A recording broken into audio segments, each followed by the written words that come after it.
Guys, बहुत से कम लेखक या फिर कवि ने मृत्यु के बाद की इमेजिनेशन पर कविता लिखी या फिर आर्टिकल लिखा है।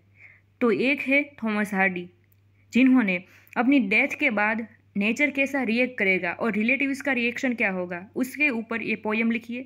वो सोचते हैं कि अगर मेरी डेथ होती है, अलग अलग सीज़न लेते हैं जैसे विंटर में, गर्मी में, सर्दी में या फिर रात को, शाम को, तो नेचर कैसा बिहेव करेगा, नेचर कैसा होगा और तब किस किस प्रसंग पर उनके रिलेटिव्स उन्हें याद करेंगे। तो देखते हैं ये पोयम। गाइज, यहाँ एक बात नोटिस करने वाली ये है कि पोएट यहाँ डेथ की इमेजिनेशन करते हैं, बट ऐसी डेथ नहीं जो सबको आती है। वो खुद मरना चाहते हैं और ऐसा मरना चाहते हैं कि मानो कि किसी को पता ही न चले। जैसे हम घर के पीछे से दरवाजे जाए, घर के पीछे के दरवाजे से जाए तो किसी को कुछ नहीं पता चलता, वैसे ही पोएट को भी ऐसी ही डेथ चाहिए कि किसी को कुछ पता न चले उसकी डेथ का। तो इसलिए पहली लाइन में उसने कहा है, when the present has latched its postern behind my tremulous stay. जब मैं मेरे दरवाजे के पीछे से जाऊंगा, इसके बारे में सोचता हूँ तो मेरा वर्तमान कांपने लगता है, वाइब्रेट करने लगता है कि क्या होगा जब मेरी डेथ होगी, और वो भी मैं ऐसे डेथ को अपनाऊंगा कि किसी को पता भी ना चले। And the May month flats it glare green leaves like Winx. फिर वो कल्पना करते हैं अलग अलग सीजन के बारे में, जैसे कि मई महीने में मरूंगा तो तभी उस दौरान वातावरण कैसा होगा। पेड़ की हरी हरी पत्तियाँ वो हवा में लहरा रही होंगी, फड़फड़ा रही होंगी। Delicate film as new spun silk. Cotton के पौधे पर से फ्रेश कॉटन लिया होगा और उसमें से रेशम के धागे हैं, वो रेशम के धागों में से कपड़े बनाए जाएंगे, नए नए रेशम को काटे जाएंगे। और तभी उनके नेबर्स कहेंगे, he was a man who used to notice such things. वो एक ऐसा इंसान था, यानी पोएट एक ऐसे इंसान थे जो ये सभी चीज़ें, नेचर की हर एक चीज़ को नोटिस करने के लिए हैबिचुएटेड थे। If it be in the dusk, अगर उनकी डेथ शाम को होती है, like an eyelid soundless blink, और वो भी कैसे, जैसे हम पलक झपकाते हैं तो कोई आवाज़ नहीं आती, वैसे ही किसी को पता न चले, वैसे उनकी डेथ होती है। तब the dewfall hawk comes crossing the shade to alight. तब संध्या के समय जो छाया होगी तो उसमें एक बाज उड़ रहा होगा। Upon the wind warped upland thorn. और फिर कहा है, पहाड़ी के ऊपर की कांटों से भरी झाड़ियों में से पवन बह रहा होगा। और तभी वो सीन देखने वाला रिलेटिव कहेगा, गेजर यानी वो देखने वाला सोचेगा, to him this must have been a familiar sight, यानी कि जो इंसान मर गया है उसके लिए ये सब चीज़ें हैं, वो नोटिस करने वाली चीज़ थी। वो ये सभी चीज़ें को देखता था, बारीकाई से निरीक्षण करता था।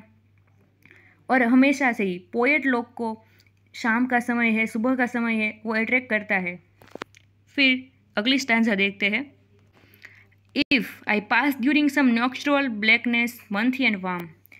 अगर वो गर्मी के दिनों में रात को गुजर जाते तो तब क्या होगा। When the hedgehog travels furtively over the lawn. Hedgehog नाम का प्राणी लॉन के ऊपर अफरा तफरी कर रहा होगा या फिर दौड़ी कर रहा होगा। वन मीन से तब एक रिलेटिव कहेगा कि पोएट ने ऐसे निर्दोष क्रिएचर को बचाने के लिए काफ़ी प्रयास किए हैं। इनोसेंट क्रिएचर यानी निर्दोष प्राणियों को बचाने के लिए कई सारे प्रयत्न किए हैं, but he could do little for them. लेकिन वो थोड़ा सा ही कर पाए हैं।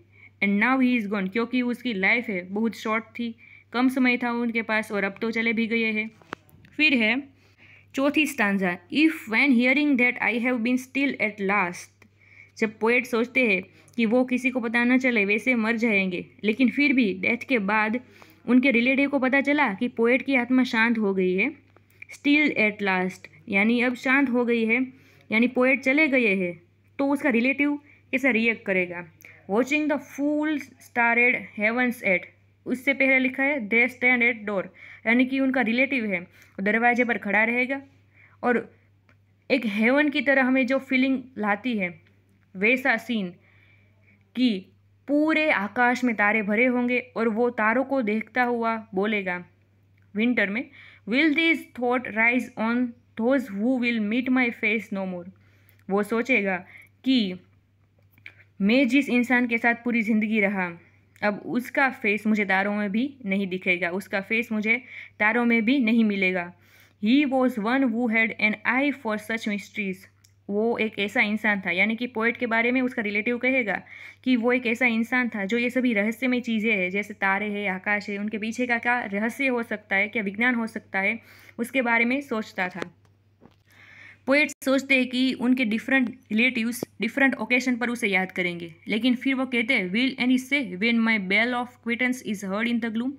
जैसे क्रिश्चियन धर्म में कोई भी अच्छा प्रसंग हो, जैसे जन्म है या फिर बुरा प्रसंग है, डेथ है, तो तब बेल बजाई जाती है। तो ये बेल सुनकर क्विटेंस एकदम शांति भरी ये बेल सुनकर किसी को कोई विचार आएगा, तब कैसा वातावरण होगा। And a crossing breeze cuts a pause in its outrollings, यानी कि तेज फूकाने वाली हवा है वो धीरी हो जाएगी क्योंकि पोएट की डेथ हो गई है। यानी इन शॉर्ट पोएट कहना चाहते हैं कि उनकी डेथ के बाद एकदम शांति हो जाएगी।